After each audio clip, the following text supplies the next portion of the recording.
Okey. Okey. Assalamualaikum Syarul. Waalaikumsalam. Okey, saya dah buka co-host untuk Syarul jadi buka video. Boleh buka video ke? Dia pun. Alright. Okey. Minta maaf sekali lagi kepada tuan-tuan dan puan-puan, sedikit ralat sebentar tadi, dan juga mungkin malam ni kita lewat sikit habis TBM 90 because terlalu banyak yang kita nak kongsikan kepada anda semua di awal tahun ni. Syarul, apa khabar?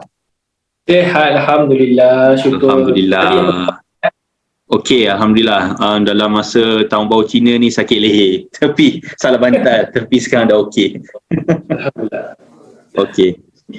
So, saya tak nak buang banyak masa kepada kawan-kawan kita yang telah pun mendengar daripada jam 8.30 tadi. Jadi, apa kata kalau kita start terus dengan perkongsian kita pada malam ini, apa kata kalau Syarul kenalkan diri Syarul dululah kepada kita punya pendengar setia. Okey, bismillahirrahmanirrahim. Assalamualaikum warahmatullahi wabarakatuh. Waalaikumsalam.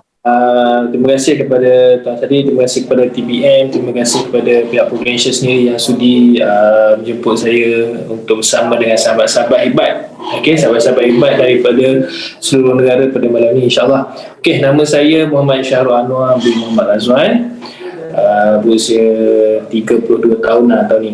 Okey, saya berasal daripada Ipoh Perak, branch saya pun Ipoh. Cuma saya punya manager di Seberang Jaya, Penang, di bawah unit Ustaz Din lah. Okay, saya berada di dalam industri lebih kurang 8 tahun. Tahun ni adalah tahun ke-8.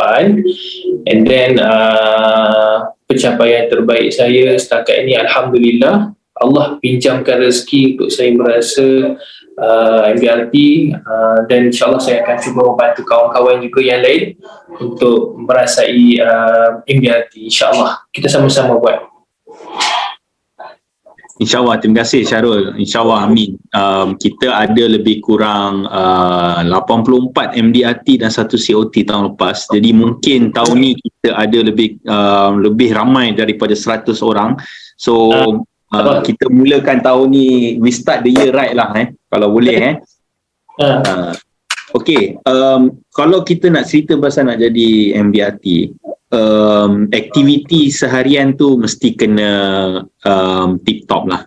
And so ramai kawan-kawan dia kata dia nak jadi MDRT. Awal tahun je dia mesti cakap nak jadi MDRT. Tapi sebenarnya macam mana Syarul sebagai seorang MDRT secara hat-trick 3 tahun betul-betul MDRT macam mana you susun aktiviti you every day?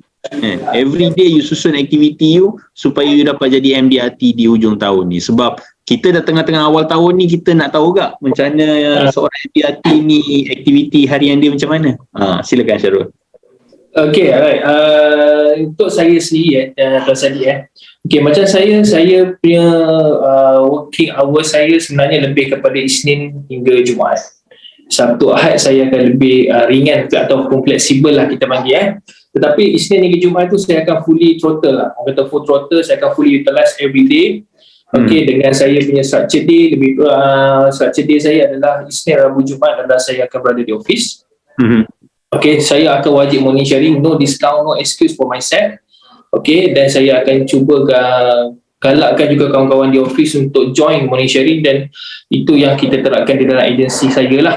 Baik. Okay, so untuk Isnin, Rabu, Jumaat saya akan berada di office untuk morning sharing, dan selepas morning sharing saya akan straight away keluar untuk appointment yang berdekatan dengan office saya.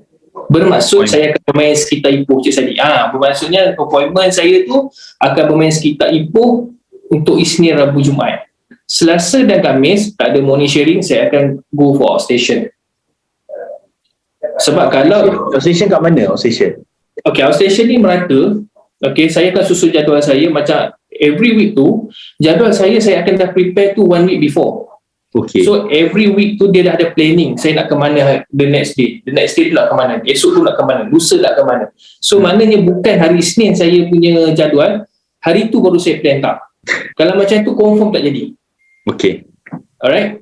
So saya punya planning macam tu. Hari Selasa dan Khamis outstation, keluar daripada kawasan Ipoh, either saya nak appointment, either saya nak POP, either saya nak buat claim, saya dah susun. Selasa dan Khamis untuk klien di luar Ipoh, Isnin, Rabu, Jumaat untuk klien di dalam Ipoh. Selalunya macam itulah. Okay. Oh, okay. So, macam mana Syarul ni buat banyak new names untuk dapatkan konten? Sebab kita sedia maklum orang nak buat sales ni dia kena dapat new names, dia kena ada leads kan. So macam mana Syarul cari nama-nama ni? Okay, kalau untuk dari segi new content atau untuk new name, basically kita ada dua cara lah Cik Sadiq sekarang ni. Pertama kita panggil modern style, cara modern. Yang kedua traditional style. Okay, modern style ni dia lebih kepada social media sebenarnya, lebih kepada social media yang mana kita tak perlu jumpa orang, tapi kita boleh menggunakan aplikasi seperti Twitter, seperti Facebook, Instagram dan lain-lain lah sebagainya. Yang itu kita panggil modern style. You boleh dapat new names, you boleh dapat new content.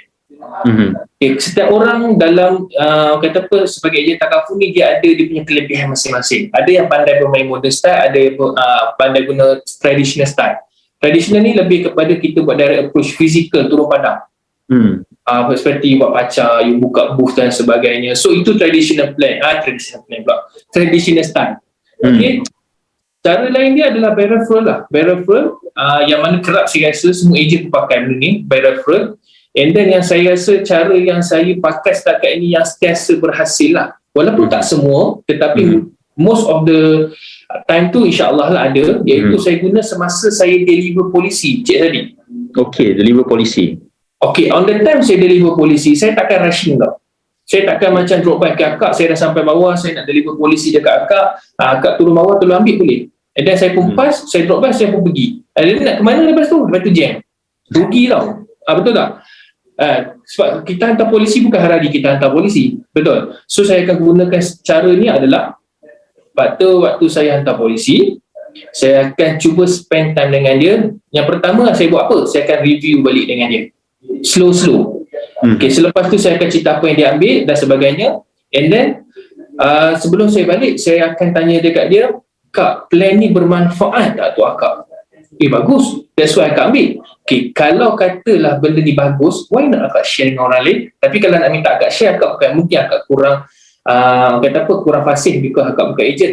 Bagi peluang tu pada saya untuk saya share dengan kawan-kawan akak. So why not kalau akak kongsikan dengan saya 2 numbers, akak punya kawan baik, dan 2 numbers daripada saudara mara, at least saya boleh kongsikan. Dia ambil tak ambil, nombor 2. So di situ dia akan kata, okay akak bagi je lah, nanti kamu konten lah pandai-pandai. So daripada tu mungkin akan ada yang bagi, akan ada yang tak bagi, tapi at least I try.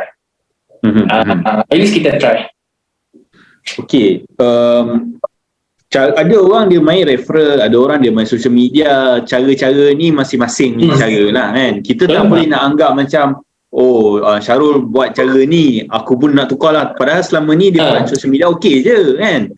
Tapi mungkin apa yang Syarul buat yang pasal masa submit, masa orang kata apa, deliver polisi tu, kalau ada ejen yang tak pernah buat langsung, kita ada 500 orang ejen, mungkin ada di antara anda yang tak pernah buat langsung, saya nasihatkan anda untuk start untuk buat. Mana tahu boleh untung sabut kan, boleh jadi MDRT, untung kelapa boleh jadi TOT. Tiba-tiba. Amin, insyaAllah. Okey, setakat ni kan kita dah faham saya kena langkah beberapa soalan untuk Syarul.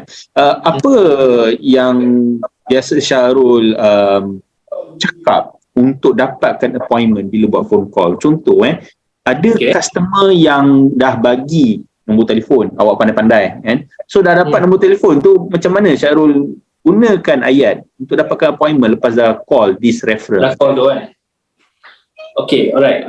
Pertama sekali, saya kebiasaannya saya banyak dapat ataupun call, orang yang saya call tu mostly adalah referral. Dan to be honest, saya dah 4 tahun saya buat sale, dan 4 tahun yang terakhir ni saya buat sale kebanyakannya adalah daripada close existing client dan juga referral. Saya banyak close dari segi tambah polisi dan juga referral daripada existing. Okay, so how I call and set appointment. Okay, pertama sekali saya akan cakap, saya kenalkan dirilah. Okay, saya kenalkan diri, and then saya will make sure orang yang recommendkan kawan dia tadi tu, saya akan minta tolong dekat dia tolong inform dekat kawan ni yang saya akan call, supaya saya tak nak orang tu macam scammer ke call aku ni. Kan sekarang ni isu scammer pula kan, tiba-tiba daripada mana kenalkan diri tak hidup.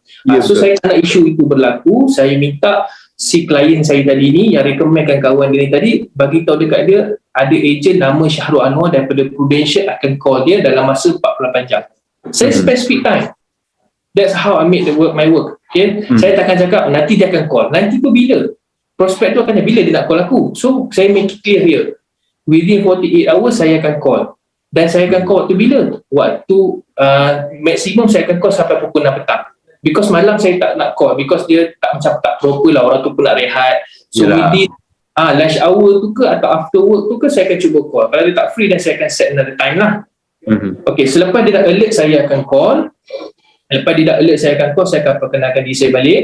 And then saya akan cuba cakap apa yang klien tu ambil sebenarnya.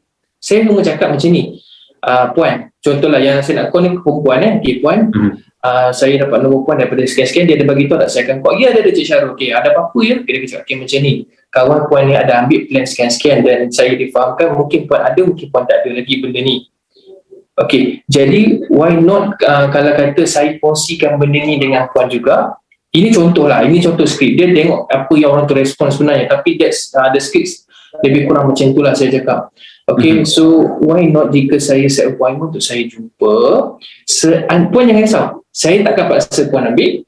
Okay, don't worry, saya bukan salesman, I'm a consultant. Okay, saya akan cuma kongsikan dengan puan, seandainya plan ini bermanfaat untuk puan dan puan rasa puan perlu ada, baru puan ambil.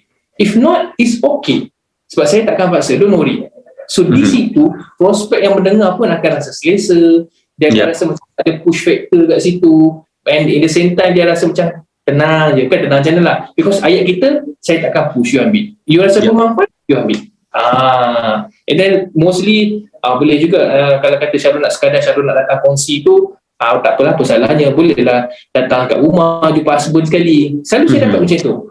And then InsyaAllah 90% daripada saya jumpa tu akan close, sama ada on the spot ataupun kemudian. Walaupun tak dapat on the spot, mungkin selepas itu. Sebab apa? Sebab waktu saya appointment tu, saya akan make sure saya fully utilize masa saya dengan dia. Selalu gitu lah Cik Sadi. You fully utilize, tu kunci dia. Fully utilize. Utilize masa. Betul, sebab kita kena ingat, belum tentu you ada second chance untuk jumpa dia. Kalau first tu you dah fail, first tu you dah rasa, dia dah rasa macam apa benda lah Mamat ni cakap, apa benda lah Mamat ni kongsikan dengan aku. Untuk first impression pun dah out, the second you nak jumpa dia pun agak sukar. So untuk ejen, semua orang ada kelebihan masing-masing, semua orang ada kehebatan masing-masing, gunakan. Tak kira you expert bidang apa, gunakan. Okay. Alright. Soalan ni kontroversi, tapi dalam masa yang sama berguna.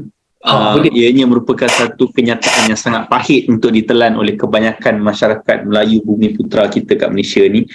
Malaysia banyak cuti. Malaysia ni terlalu banyak cuti. Cik Rahman tadi pun cakap pasal cuti juga. So sekarang ni bila kita dah susun momentum, cuti raya Cina. Yang raya Cina, kita pun cuti. Lepas ni cuti raya puasa lah, kita pun cuti lagi. So sekarang ni kadang-kadang kita dah berjaya untuk kumpul momentum, tiba-tiba cuti, dia macam potong tau. Jadi macam mana Syarul manage cuti ni supaya dia tidak menjejaskan you punya long term planning untuk tahun 2023? Pertama sekali lah, kita ni seronok juga sebab kita dah ada kalender setahun tau sebenarnya. Kita ada kalender daripada 1st Januari sampai 31st December. You dah tahu dah bila cuti tu, bila cuti ni, bila raya, korang dah tahu. Macam style saya punya style, saya akan tahu bila yang waktu bercuti itu berlaku, contoh macam raya Cina. Kita orang Melayu ni kurang lah sambut tu, cuma kita berjalan ke tempat lain. Jadi apa yang saya buat saya buat adalah, sebelum bercuti itu tiba, saya akan make sure benda yang saya nak tu dah settle dulu. Contoh, macam sekarang ni tengah quarter 1, kita ada kontes kan, submit 6 kes dapat 1,200. Betul? Alright. So bulan ni kita kena buat at least 6 kes. So bila you fikir Aku nak kerja tu selepas hari Cina ke aku nak cuti tu sebelum? Aku nak buat kerja tu sebelum. So macam saya suka settle dulu benda tu baru saya cuti. Sebab kalau tak, saya rasa tak tenang. Itu satu. Kedua, selepas cuti untuk you pergi appointment, biasanya orang dah habis duit. Jadi bila orang tu dah habis duit, dia akan cakap tak apalah, boleh tak kita tunggu gaji next month. Contohnya.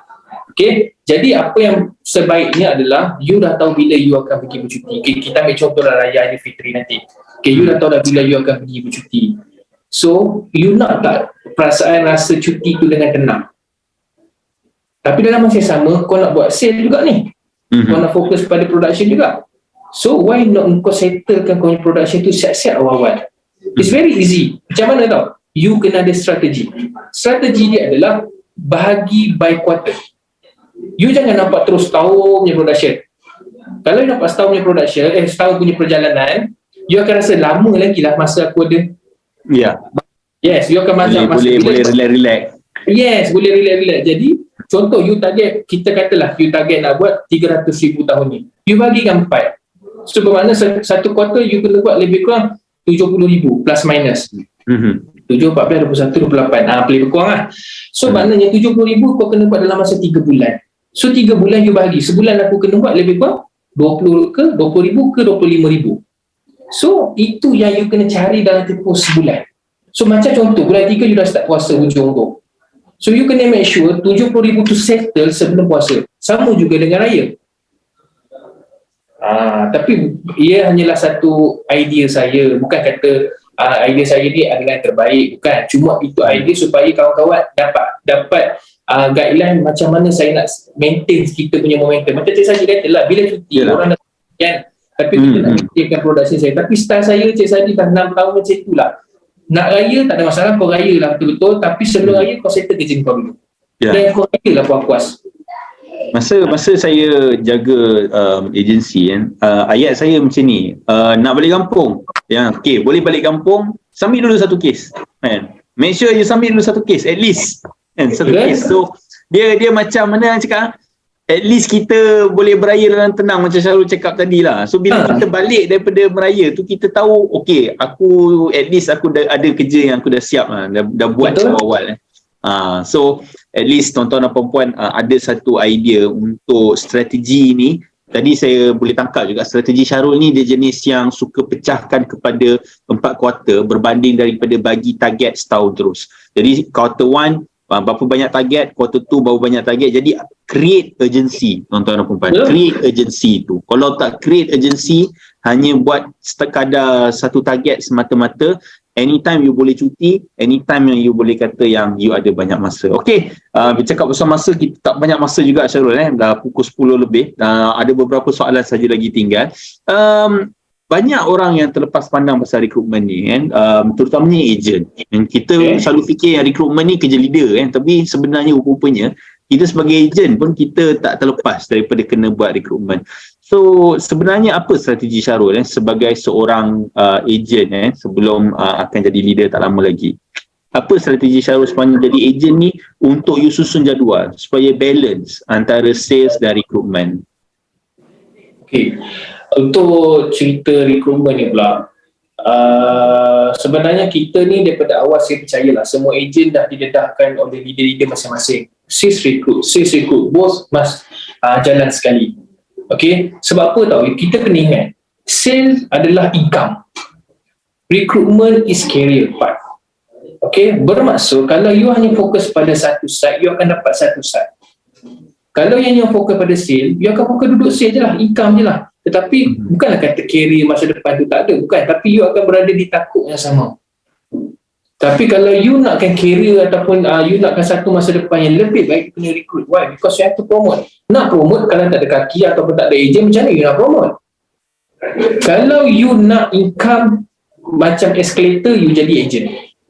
Tapi kalau you nak income macam lift, pergi dia macam lift, you kena jadi manager. Itu ayat yang saya pegang daripada leader-leader yang pernah saya sembang. Sebab saya pernah tanya soalan ni Cik Sadiq, ada beza ke income agent dengan leader? Dia kata, saya pernah tanya.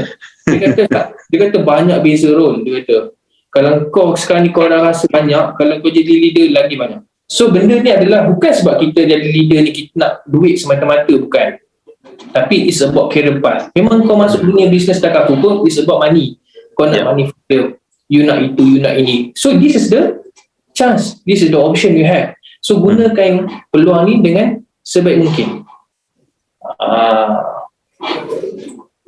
So macam mana susun jadual tu supaya kadang-kadang kita kadang-kadang dalam masa seminggu kan, macam mana Syarul susun dalam masa seminggu tu, hari ni fokus sales ke, hari ni recruitment ke, macam mana? Silakan. Alright. Okay, macam saya sekarang ni strategi saya dah banyak berubah. Dulu mungkin saya fikir saya nak recruit siapa, saya hari ni aku nak jumpa recruit kan, hari ni aku nak jumpa sales. So mungkin terganggu. Sekarang ni saya punya style bertukar sikit lah, iaitu saya buat apa tau, every time saya pergi jumpa orang yang appointment untuk closing sale tu, saya akan on the spot juga untuk buat BOP. Saya akan cerita Rafi saja. Yes. Sebab you tak tahu daripada 10 orang yang klien yang jumpa tu, yang mana akan tertarik dengan you punya cerita BOP. Tapi kalau you hanya fokus pada hari ni dia Mamat ni aku jumpa memang fokus untuk BOP, tiba-tiba dia tak berminat, down kau hari tu. Betul. Saya tak nak downkan diri saya buat apa? Orang yang saya close, itu saya BOP. Senang cerita. So closing dengan sale dengan recruitment saya jalan serentak. Saya dah tak perlu nak fikir-fikir dah siapa aku nak BOP, siapa aku nak close. Tak ada. Dua-dua jalan serentak. Dia nak, dia tak nak, nombor dua. Jadi you open the mouth. Buka mulut, cerita. Tak rugi apa-apa pun kalau kita nak buka mulut kan. Kalau saya ambil ayat Datuk Dr. Rizal Naidu buka mulut duit banyak masuk kan. Kalau tak buka mulut, apa pun tak masuk Apa pun tak masuk. Okay, so sekarang ni untuk teman-teman tuan-tuan dan perempuan, sebelum saya ke soalan yang berikutnya, saya nak sembang sikit. Sebenarnya dalam masa 3 tahun kebelakangan ni, Syarul sebagai seorang ejen, sekurang-kurangnya 3 orang ejen dia bawa masuk. Ada, saya rasa tahun lepas yang paling ramai kot yang Syarul dah rekrut. And sebagai seorang ejen bukan sebagai seorang leader. Dan juga even before Syarul join AUM sekalipun, dah mula untuk membuat recruitment sebagai seorang ejen. So I think dengan style yang terbaru yang kita dah dengar daripada saudara Syarul Anwar sebentar tadi, kalau anda jumpa saja customer untuk deliver polisi, bukan sahaja boleh minta referral, malahan juga boleh buka mulut untuk buat BOP juga, tak rugi apa-apa. Baik, buat masa sekarang ni Syarul, biasanya apa skrip ataupun ayat yang biasa Syarul guna untuk attract orang untuk join you punya BOP? Sebab tadi dah jumpa kan, dah buka je mulut tu, so macam mana pula skripnya tu? Alright, okay. Selalu yang saya pakai lah, macam semalam pun saya appointment. Apa yang saya guna ayat tadi saya akan cakap dekat dia. Biasanya yang saya rekrut ni mostly adalah klien saya. Baik. Macam sekarang Expo Now pun saya tak ramai ejen, baru ada lebih kurang 17 orang. Okay, 17 orang kalau saya 17 orang dan 15 ni adalah klien saya. Semua klien. Okay, so apa yang saya buat adalah saya guna idea skrip dia macam ni. Sekarang ni kau bayar polisi setiap bulan, kau guna income kau kan. Okay, kau kerja, kau dapat gaji, kau bayar polisi dengan aku. Terbaik. Terima kasih. Kau konsisten tau. Bukan senang nak dapat bukan senang nak dapat orang yang disiplin macam kau. Okay. Tapi kalau aku bagi kau satu idea, kau bayar polisi kau, tapi tak guna pada income gaji kau tu. Kau nak tak dengar? Kau nak tak bagi aku peluang untuk share? Maknanya polisi kau sebulan 400 dengan aku tu, kau bayar tapi kau tak guna ke income kau. Kau guna sumber lain. Kau nak tak? Macam mana? Dia mesti akan tanya, macam mana? Saya bawa Yelah. Orang ada chance tu tak nak bayar guna gaji. Of course lah. So saya akan cakap, dengan cara jadi ejen aku pun buat macam tu. Kau nak tahu tak? Polisi aku tak bayar pun. Polisi aku company yang bayar. Maksud dia bukan company yang bayar. Komisen yang saya dapat, saya potong komisen untuk gunakan sebagai untuk bayar polisi. So that's the idea. Saya kongsikan dengan dia.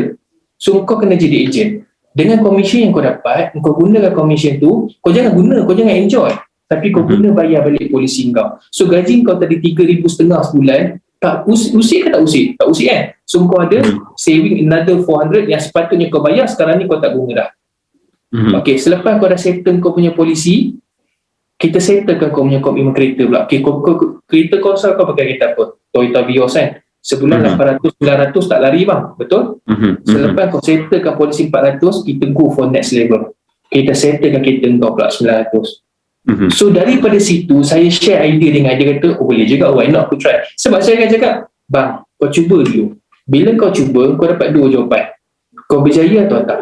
Tapi kalau kau tak cuba, kau memang dah gagal. Sebab apa kau gagal bagi peluang pada diri kau untuk mencuba sesuatu yang baru. Aku buat benda ni, ingat kau ingat mula-mula aku join 2015, 2016, kau ingat aku suka ke bang? Aku pun tak ada rasa. Saya cakap, kau ingat aku suka? Ada ke kat sekolah rendah, kat sekolah menengah, siapa nak jadi agent insurance? Tak ada bang, semua doktor, lawyer, pilot, engineer. Tak ada seorang pun nak jadi agent insurance. Sama dengan aku. So from there, dia get the idea. Dia buy the idea. So dia kata, okay, why not aku try? Yes, kau try je. Ambil exam, kita try buat. Kita bagi diri kau setahun. Kalau kau betul-betul boleh buat, kita buat. Kalau kau tak boleh pun, tak pun. Kau masih ada 3,500 untuk bayar polisi. Tak ada masalah pun. Aku tak suruh kau berhenti kerja pun. So, majority yang saya kongsikan, insyaAllah cepat atau lambat dia akan join. Okey, satu ayat yang very kompetitif tak ada siapa pun yang nak jadi agent insurans masa zaman sekolah tapi kita cuba beri peluang. Okey. Kita ke segmen yang berikutnya. Dalam satu soalan ni berkenaan dengan collection. Ini merupakan satu topik yang tak ada siapa pun terfikir.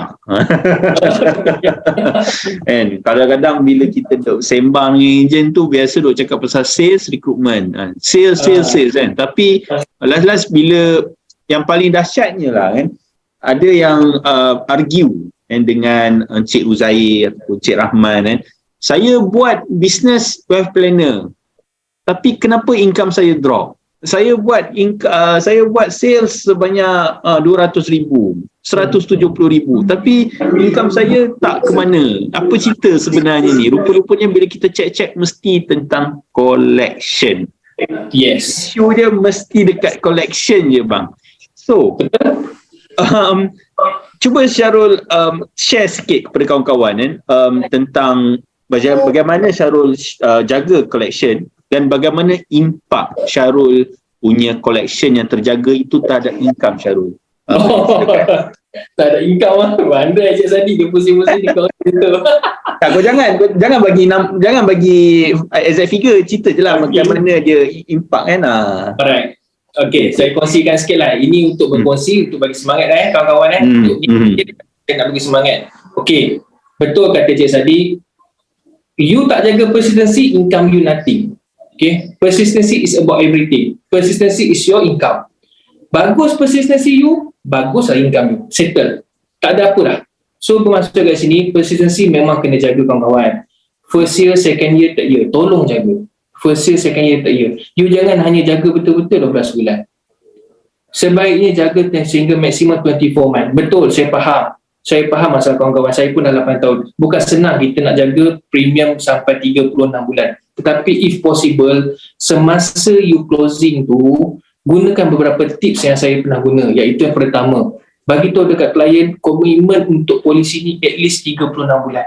Paling tidak 24 bulan. You jangan cakap abang kena bayar setahun. Memang kau cakap setahun dah dia bayar bang.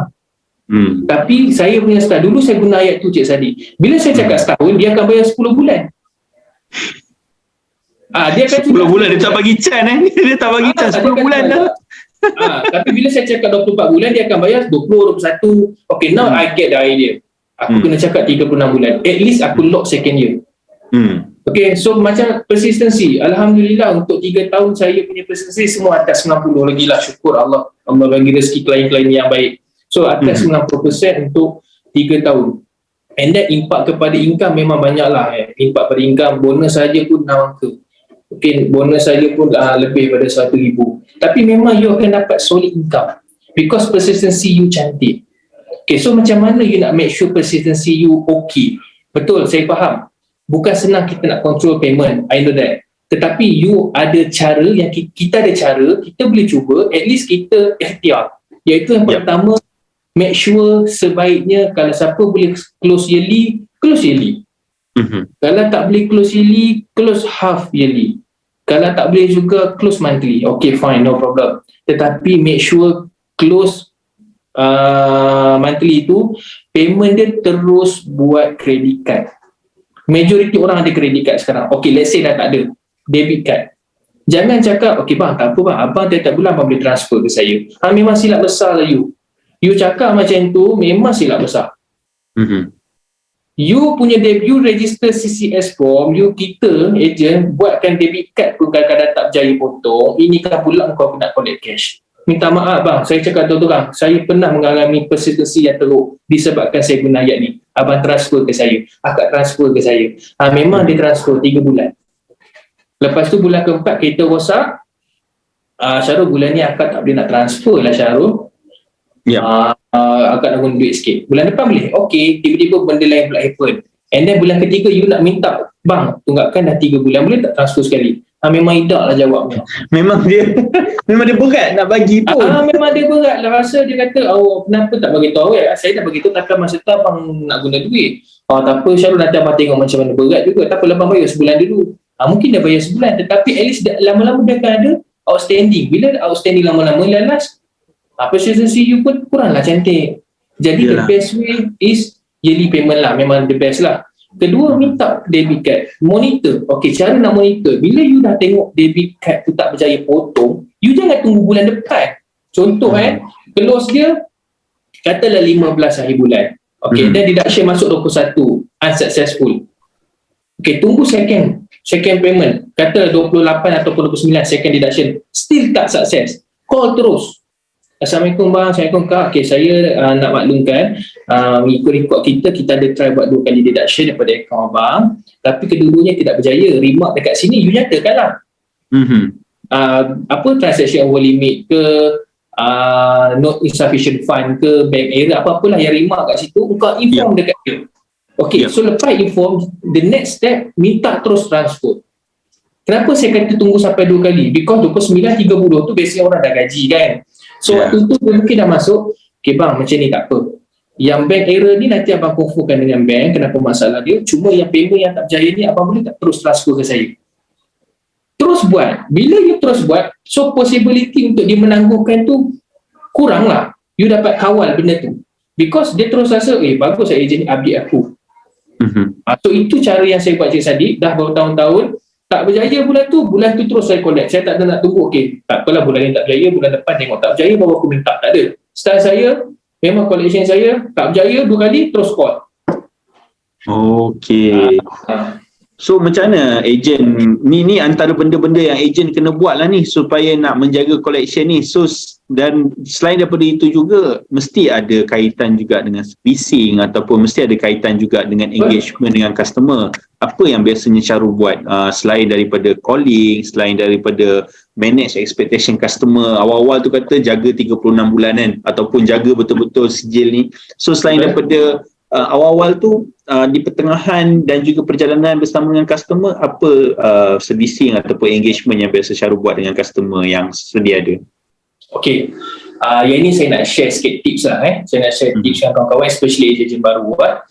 Okay, you kena ingat tau, sometimes people buy the policy bukan sebab polisi tau, bukan sebab manfaat tu, tapi sebab you.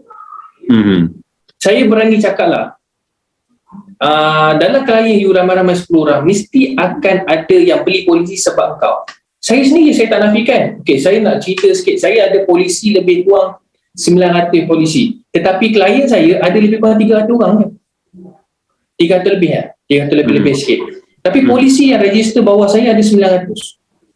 Maknanya setiap klien at least 2 atau 3 polisi. Kenapa? Dia beli polisi sebab saya, because of my service, bukan sebab manfaat tu. Yalah, manfaat tu is manfaat lah, saya faham lah. Cuma dengan orang lain pun dia boleh beli, tapi kenapa why still remain dengan saya? Mungkin sebab servis saya. Okay, jadi cara nak buat servis adalah banyak cara you kawan-kawan boleh guna tau. Banyak sangat cara. Ini cuma idea-idea yang saya boleh kongsikan. Yang pertama, selepas closing sale tu, service after sale tu, make sure you ada keep in touch dengan dia. Pertama, selepas habis appointment, apa salahnya masa nak appointment boleh pula WhatsApp, bang nak jumpa dekat mana, pukul 3 dekat MACD, boleh bang Okay, dah. Habis appointment pukul 6 petang, bang terima kasih sebab sudi jumpa saya. Engkau close ke, engkau tak close ke, engkau cakap terima kasih. Ya. abang terima kasih sebab sudi jumpa saya hari ni, luangkan masa bagi saya peluang untuk kongsi dengan abang. Okay, let's say dia ambil, terima kasih sebab dia ambil dengan saya, terima kasih sebab abang ambil dengan saya, support saya, insyaAllah amanah abang ni saya jaga sebaik mungkin. Okay, itu nombor satu kalau you close. Kalau you tak close, terima kasih bang sebab sudi luangkan masa dengan saya, tak apa, saya faham mungkin abang tak ambil dengan saya sekarang, ada faktor-faktor tertentu, insyaAllah kalau abang ada apa-apa dengan saya, ada apa-apa nak tanya, terus contact dengan saya. My number, my phone is always available for you. Dia akan rasa satu appreciation dekat situ walaupun dia tak ambil lagi dengan kau. Ya. Dia boleh follow up lah. Kita pun ada peluang nak follow up lagi kan. Ya, sebab kita ni bila dah tak close, tak ada duit. Ini Mamat ni penat aku jumpa sembang ni betul tak tahu gaji. You tak underestimate dia kan, betul. Sebab yelah. Saya share pengalaman ni sebab saya rasa mesti akan ada antara kita akan rasa macam tu. You tak boleh prejudge dia. Mungkin sekarang gaji dia macam itu. Okay, so saya buat macam tu. Every time saya habis close saya akan WhatsApp. Habis je jumpa saya akan message. Tu nombor satu. Nombor dua, sebulan sekali ataupun 2 minggu sekali WhatsApp lah kat dia. Assalamualaikum, selamat pagi bang, apa khabar? Saya doakan abang semoga sihat, dimudahkan urusan dan juga semuanya okey je. Contohlah itu skrip. Benda tu you hantar dekat WhatsApp broadcast, bukan kena hantar personal. You kumpulkan klien-klien you dalam broadcast. Bila broadcast ni, orang yang save nombor kita akan dapat message, yang tak save tak dapat. Tetapi biasanya bila dah jadi klien, dia akan save. Jaranglah orang tak save nombor ejen. Ejen dia pula tu mestilah dia save sebab dia nak call. Okay, so save. Aku masuk hospital ke apa ke kan? Mesti nak masuk hospital so dia save. So lepas dia save, you apa yang you hantar dia akan dapat. Okay, so apa salahnya? Susah sangat ke nak tarik Assalamualaikum bang, selamat pagi. Okay, saya doakan moga-moga hari Jumaat ni, hari yang mulia ni, abang dipermudahkan urusan, diberikan rezeki yang baik, yang sihat, yang sakit diberikan kesihatan semula ke bang. Untuk polisi abang setakat ni cantik, tak ada masalah apa-apa. Kalau ada abang ada apa-apa nak tanya, boleh contact saya. That's how you make a service after sale. The third one, nak raya, nak puasa, hantar message kat klien. The fourth one, guna diary, guna kalender yang tak tahu dapat tu, belilah sikit, spend money kan. Betul tak? Orang kata bukan semua orang mampu beli, faham. Tapi at least you ada inisiatif sikit beli, bagi pada klien-klien you yang loyal dengan you.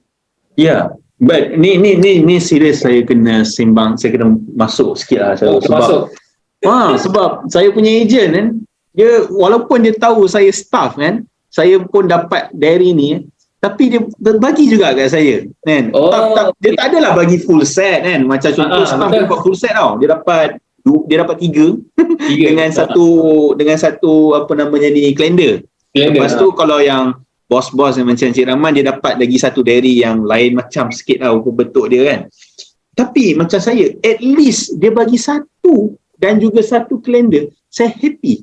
Walaupun dia tak bagi full set tau sebenarnya. Walaupun sebab yalah, kita ni terlalu take people for granted kan. Berkira pun satu hal juga kan. Tapi sebenarnya benda yang simple macam ni dia memberikan banyak manfaat pada kita. Banyak orang kata apa, macam kita appreciate lah. Betul. So klien bila dia happy macam tu Cik Sadi lah, bila klien happy macam tu, dia nak beralih dengan orang lain pun dia rasa berat. Ya, betul. Okay? Dia akan lebih rasa macam, sebab dia stay dengan kita because service kita. Because apa yang kita provide pada dia, itu yang menyebabkan dia remain dengan kita. Produk semua orang ada, ejen lain pun boleh jual Prudential PSN, company lain pun ada produk medical card, tapi dia stay, dia pilih dengan kita because of the service. Saya share sikit pengalaman. Bulan 12 hari tu, saya hantar polisi dekat satu tempat company yang banyak klien saya lah, tapi masih kat company tu tadi masih ada yang tak ambil lagi lah dengan saya. Jadi saya bawa luggage tau, 2 luggage besar, saya bawa, dalam tu ada diary dengan kalender. Apa yang saya buat, saya tahu, saya buka beg luggage saya kat situ, saya bagi pada semua orang kat situ. Saya bagi pada klien saya, dan yang bukan klien pun saya bagi. Sampai akak tu kata, Syarul, kamu ni tak tahu bagi pada akak. Akak tak ambil pun polisi yang kamu, dah naik segan lah akak. Tak apa kak, akak ambil je, Syarul tak ada charge apa-apa.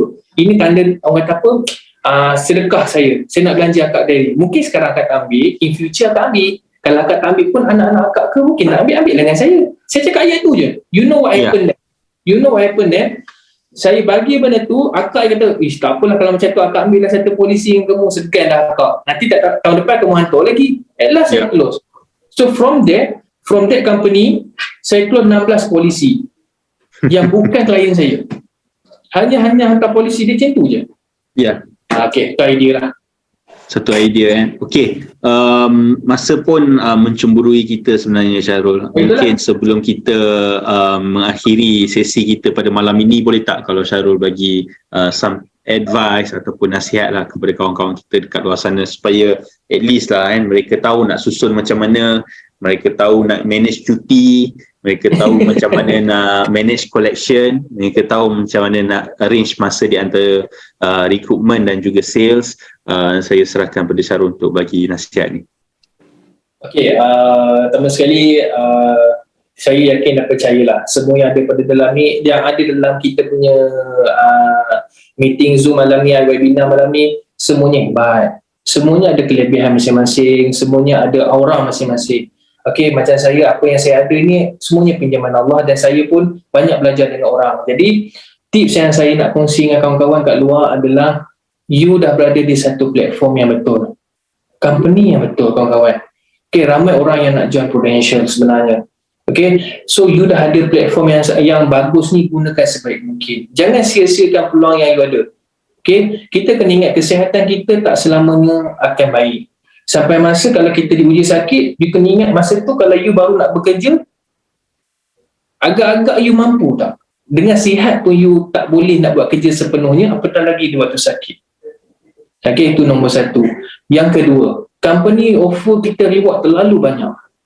Okay, di samping you build up you punya income, dalam masa sama you create all the rewards offered by company. So jangan sia-siakan peluang ni.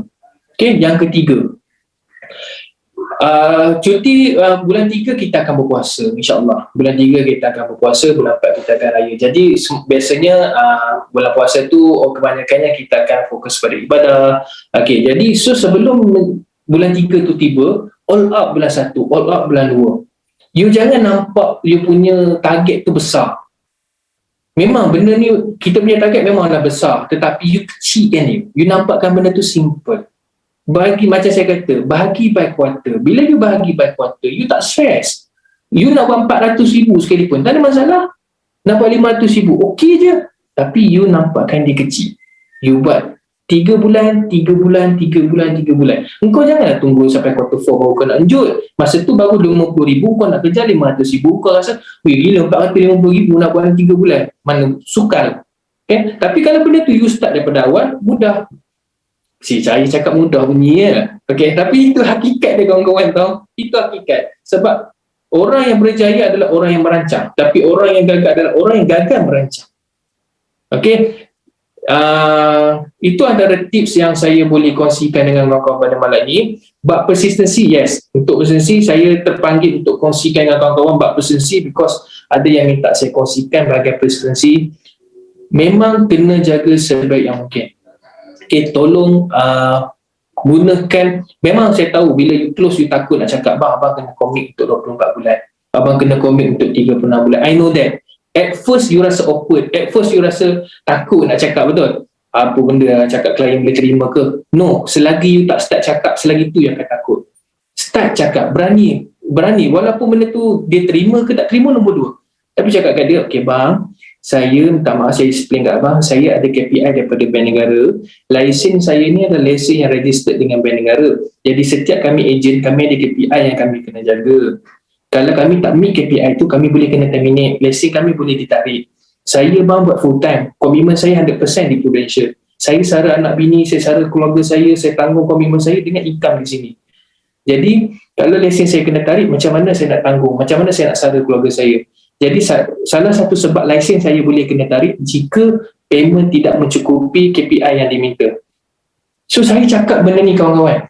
Memang mula-mula saya rasa macam takut nak cakap. Klien akan cakap macam ni tau. Mungkin you all fikir, itu masalah kau punya lesen, bukan aku punya lesen. Kau settle lah. Tetapi percaya cakap saya, tak semua klien fikir macam tu. Ada orang yang berhati dan perasaan.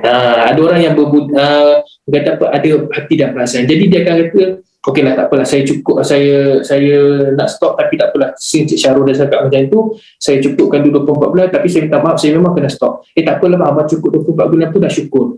At least saya lock 24 months saya punya persistency. Sebab apa? Kita buat kerja penat bang. Setahun kau buat 400,000, tiba-tiba persistency kau tinggal 50%. Apa yang dapat? Sorry to say kan, Anugerah Plus pula, you all pun tahu kan skop table commission macam mana. Kalau you dah buat 400,000, second year you koyak, apa yang tinggal kawan-kawan penat je. Tapi betul, you once you jaga baik-baik, insyaAllah you akan rasa manis dia. Okay, so itu saja untuk kawan-kawan. Good luck. Okay, untuk baki apa Bang Ustaz, untuk kata apa, tahun ni punya target, semua orang ada peluang yang sama. Kita start at the same line, at the same company, the same product. So tak ada yang differentkan saya dengan kawan-kawan, tak ada yang different antara orang yang COT dengan TOT, MDRT, MOC, tak ada different. Semuanya sama. Yang membezakan adalah usaha, semangat, nak semangat dan sanggup. Itu saja yang membezakan kita semua. Okey, so itu saja daripada saya, Cik Sadi. Terima kasih. Terima kasih banyak-banyak Cik Syarul atas perkongsian yang pada saya amat-amat bermanfaat kepada semua kawan-kawan kita pada malam ini. Kita habis lewat sikit, saya harap tuan-tuan pun faham. Banyak, it's okay, banyak info yang kita masukkan sebentar tadi daripada Takaful Pillars kita, daripada product team, daripada Syarul sendiri, daripada saya juga. Banyak yang kita dah berikan kepada anda. Kami sudi untuk bekerja lebih masa sikit pada malam ini kerana apa? Kerana kita nak mulakan tahun ni dengan semangat yang baru. Kita lupakan apa yang telah pun berlaku pada tahun 2022. Kita teruskan semangat kita pada tahun 2023 ini dengan semangat yang baru, dengan fresh, dengan power, dengan better your best. Kalau kita yakin yang 2022 tu the best, kita boleh better daripada tahun 2022. Saya amat yakin dengan kemampuan anda semua. Saya doakan kejayaan anda semua. Saya yakinkan kekuatan anda semua. InsyaAllah saya akan bertemu lagi dengan anda semua dan juga kawan-kawan saya akan bertemu dengan anda semua di puncak kejayaan. InsyaAllah kita jumpa lagi di masa yang akan datang. Saya doakan kejayaan anda semua. InsyaAllah. Assalamualaikum dan terima kasih sekali lagi.